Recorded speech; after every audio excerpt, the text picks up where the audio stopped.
आता भावांनो तसं घरनंही बनवलं, पण हे बघा मला जास्त चटणी आणि भाकर आवडते. घेतलं आणते का? आण थोडं आणि मग जास्त हे आवडतं मला चटणी. आणतो म्हणते आण.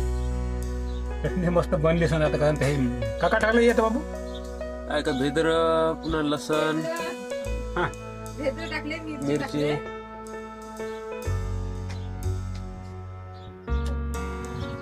मस्त बनली चटणी, मस्त चवदार चटणी, झणझणीत टेस्टी चटणी बनली गावरान पद्धतीनं. भेद्र भाजून घेतले, मिरची भाजून घेतले, सांबार, हे लसूण, रे वरण, पालकचं. पलट का म्हणजे भरून तर आवडतेच, पण चटणी सर्वात जास्त आवडते मला. भरून मस्त बनलं. त्या दिवशी पहाटेपासून सकाळपर्यंत कोणतं काम झालं आणि मग हे चटणी भाकरीचे जेवण कशा प्रकारे झालं, अप्रतिम असा हा व्हिडिओ आहे. त्या व्हिडिओची लिंक व्हिडिओ खाली वर्णनात दिली आहे, जाऊन पाहू शकता. कोणाला चटणी आवडते गावकडली सांगा भावांनो.